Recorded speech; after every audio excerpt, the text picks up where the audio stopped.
चादर और फादर मुक्त भारत। क्या यूपी चुनावों से पहले संघ के मंथन में यह नारा निकला है? संघ का मंथन क्यों किया गया है और वहां पर इतने उच्च स्तर का सुरक्षा घेरा क्यों? ये बहुत सारे विषय हैं जिनके ऊपर चर्चा की जानी चाहिए, लेकिन नहीं हो रही है। चादर और फादर पर बाद में आएंगे, पहले आते हैं संघ के मंथन पर। नमस्कार, मैं प्रभात रंजन मिश्रा, आप देख रहे हैं नेशन। मध्य प्रदेश और उत्तर प्रदेश के बॉर्डर पर बसे चित्रकूट में पिछले 5 दिनों से एक भवन के पास उच्च स्तर का सुरक्षा घेरा है। यहाँ राष्ट्रीय स्वयंसेवक संघ का मंथन चल रहा है। कहने को तो यह संघ का मंथन है, लेकिन इसका असर भविष्य में देश की राजनीति पर अवश्य ही होगा।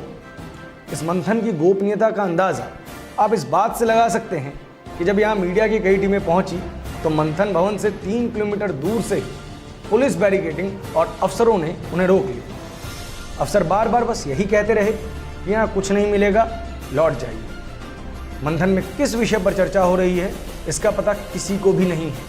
इसकी गोपनीयता का स्तर यह है कि मंथन में भाग लेने वाले सभी व्यक्तियों को इसके बारे में बाहर चर्चा न करने की हिदायत दी गई है, लेकिन खबरों की तलाश में रहने वाले लोग ऐसे मौक़ों पर सिर्फ सूत्रों की तलाश करते हैं और सूत्रों के हवालों से ही मंथन को लेकर कई खबरें बाजार में तैर रही हैं।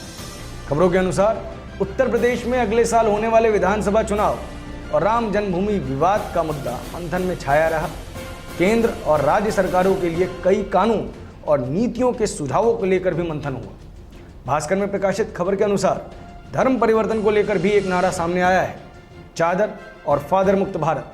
पर अभी ये नारा आधिकारिक तौर पर किसी ने जारी नहीं किया है और मैं आपको एक बात बता दूं, ये नारा आधिकारिक तौर पर जारी होगा भी नहीं। लेकिन इस बैठक में किसी सेंसिटिव विषय पर बातचीत जरूर हुई, क्योंकि इस चीज़ की पुष्टि वहां मौजूद सुरक्षाकर्मी मीडिया को कर रहे थे। ये साफ है कि उत्तर प्रदेश चुनाव में संघ सुपर एक्टिव होने वाला है। धर्मांतरण का विषय खूब तूल पकड़ेगा और सरकार पर संघ का प्रभाव बढ़ेगा, अतः संघ के प्रभुत्व में बढ़ोतरी होगी। दैनिक भास्कर की टीम चित्रकूट में ग्राउंड जीरो पर मौजूद थी, लेकिन बैठक तक पहुंच नहीं पाई। सुरक्षा घेरा पार करना मानो चक्रव्यूह भेदने जैसा था। पुलिस का दल बार बार मीडिया कर्मियों से यही कह रहा था कि बाहरी मीडिया को अंदर आने की इजाज़त नहीं है, हमारी नौकरी चली जाएगी। संघ की ये गोपनीयता हमेशा सवालों के घेरे में रहती। महात्मा गांधी की हत्या के बाद संघ पर तत्कालीन गृह मंत्री द्वारा बैन लगा दिया गया था। तब भारत के पहले राष्ट्रपति डॉक्टर राजेंद्र प्रसाद ने 12 दिसंबर 1948 को सरदार पटेल को एक खत लिखा था। उन्होंने लिखा था कि इस संगठन का कोई संविधान नहीं है, इसके लक्ष्य और उद्देश्य सही तरीके से परिभाषित नहीं किए गए हैं, केवल कुछ खास लोगों को विश्वास में लिया जाता है। संगठन की कार्रवाइयों का कोई रिकॉर्ड नहीं रखा जाता, इसके लिए कोई रजिस्टर नहीं है। संगठन के रूप में आरएसएस में पर्याप्त गोपनीयता बरती जाती है।